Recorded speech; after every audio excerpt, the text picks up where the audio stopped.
Hey friends, if you've ever wondered how power, fame, and silence work behind the scenes of America's celebrity elite, then this story might leave you speechless.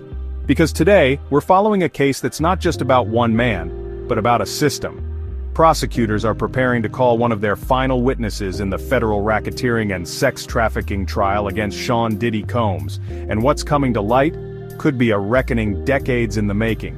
If this kind of deep dive interests you, where we unravel big stories calmly, clearly, and without the noise, consider subscribing. Here on Mr. America, we dive deep into stories that mainstream media often glosses over. Let's break this down. Sean Combs isn't just a hip-hop artist. He's an industry. A billionaire mogul with fingers in every pie, from music and fashion to liquor and real estate. For years he was considered untouchable. But in the last 6 months, that image has shattered. Multiple civil lawsuits, federal raids, secret video footage, and now, an official criminal trial on charges of racketeering, sex trafficking, witness intimidation, and conspiracy. So the big question is, how did we get here? And what could this final witness reveal? Let's rewind. In late 2023, a woman named Cassie Ventura, Diddy's former partner, filed a civil lawsuit describing more than a decade of alleged abuse. That case settled in just 24 hours, with whispers of a multi-million-dollar payout.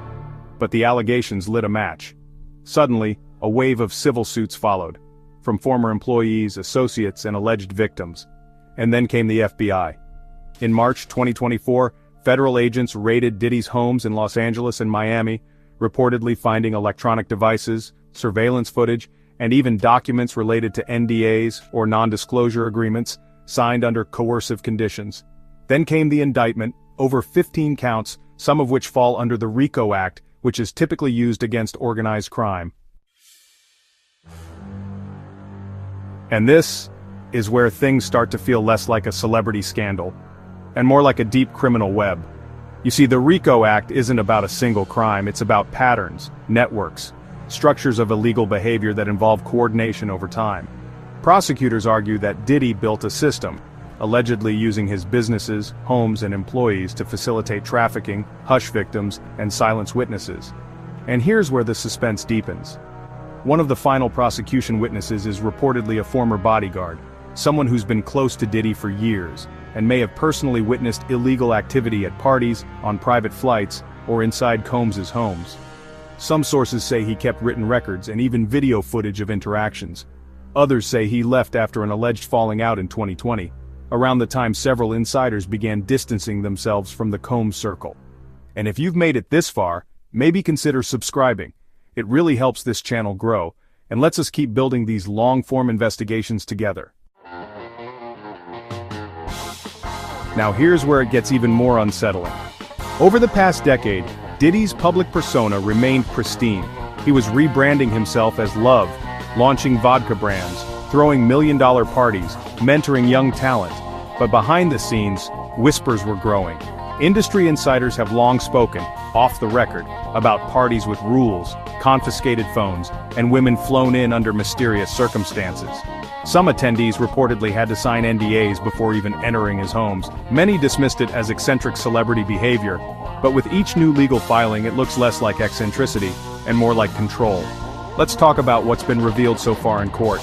Multiple witnesses have described being threatened or paid to stay silent. One testified to being present when a young woman allegedly overdosed at one of Diddy's parties. Another recounted being asked to help clean up and destroy footage from home security systems. And the final witness? They're expected to confirm the hierarchy, that this wasn't chaos but order, that people had roles, that trafficking didn't happen in spite of the empire, but within it. Now let me ask you, what do you think this final witness will reveal? Do you believe someone as powerful as Diddy could have kept this quiet for decades? Drop your thoughts in the comments. I'd really love to hear your perspective on this. We've seen this pattern before, from Harvey Weinstein to R. Kelly. Power creates silence. Silence enables abuse. And when the wall finally cracks, it all comes tumbling down fast.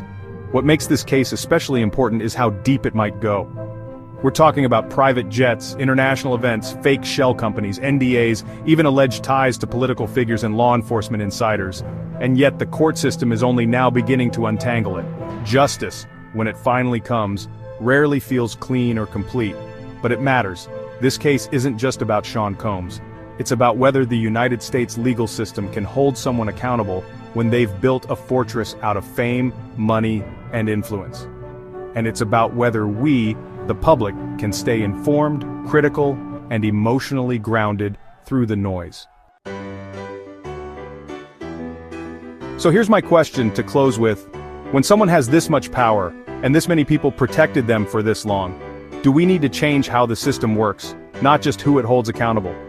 Let me know what you think in the comments. I read them all and your voice genuinely adds to this discussion.